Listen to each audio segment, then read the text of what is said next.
ஸ்ரீ குருப்யோ நமஹ. தெய்வத்தின் குரல் மூன்றாம் பகுதி 111வது தலைப்பு. தலைவர்களும் பின்பற்றுகிறவர்களும்.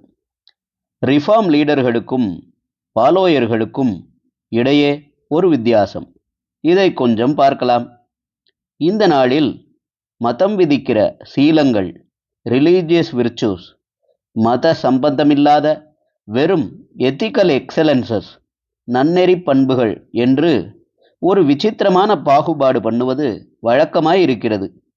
மத சம்பந்தம், அதாவது ஈஸ்வர பிரேரணையான மத சாஸ்திர சம்பந்தம் என்பது இல்லாமல் நன்னெறி, எத்திக்ஸ், மொராலிட்டி என்று எதுவுமே இல்லை. ஆனாலும் இப்படி சாஸ்திரம் என்று பூர்வீக கட்டுப்பாட்டுக்கு அடங்கி நடக்கிறோம் என்றால் அது இந்த காலத்தவருக்கு அவமானமாக, தங்கள் கௌரவத்தை குறைத்து கொள்வதாக இருக்கிறது.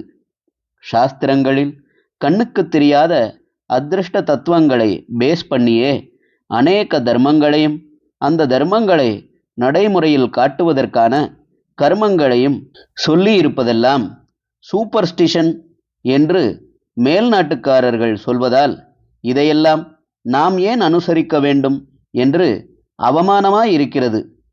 நம் சாஸ்திரத்தை நாம் சரியாக புரிந்து கொண்டு அவர்களுக்கு எடுத்துச் சொல்ல வேண்டும் என்றில்லாமல், அவர்கள் தங்களுடைய பார்வையில் பட்டபடி இதை பற்றி தப்பாக சொல்வதையெல்லாம் நம்மவர்களே எடுத்துக்கொண்டு ஃபேஷனாக ரிஃபார்ம் பண்ணிவிட வேண்டுமென்று ஆரம்பிக்கிறார்கள்.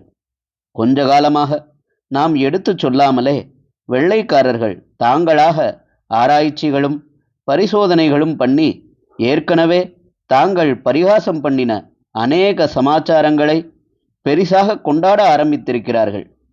ஹோமம் பண்ணுவதில் பலன் இருக்கிறது, மந்திரத்தில் பலன் இருக்கிறது, லோகாந்தரங்கள் இருக்கின்றன என்றெல்லாம் அவர்களே ஆரம்பித்திருக்கிறார்கள்.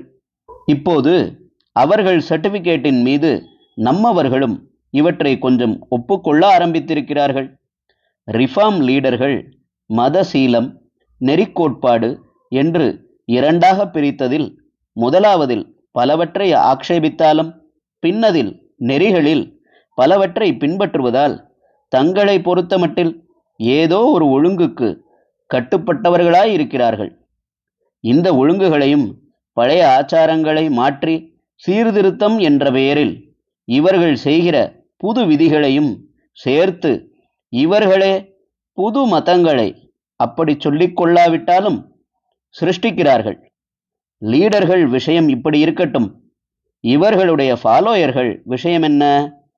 பழைய கட்டுப்பாட்டிலிருந்து அவிழ்த்து விடுகிறார்களே, இப்போதே லௌகிகமாக நமக்கு பலன் தருகிற ஏற்பாடுகளை சொல்கிறார்களே என்றுதான் இவர்களை ஃபாலோ பண்ண ஆள் சேர்கிறது. சுதந்திரியமாக இஷ்டப்படி பண்ணலாம் என்பதற்காகத்தான் பிராச்சீனமான சமயாச்சாரத்தை விட்டு இதற்கு வருகிறார்கள்.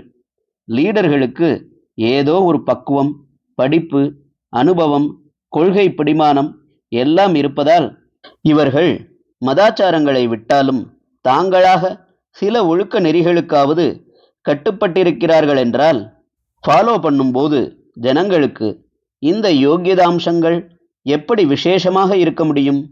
அதனால் இவர்கள் லீடர்கள் ரிலீஜியஸ் விர்ச்சூஸை, மதசீலங்களை மட்டும் விட்டார்கள் என்றால் தாங்களோ எந்த கட்டுப்பாடுமே வேண்டாம் என்று எத்திக்கல் விர்ச்சூஸையும் நன்னெறிகளையும் விட்டுவிட ஆரம்பிக்கிறார்கள்.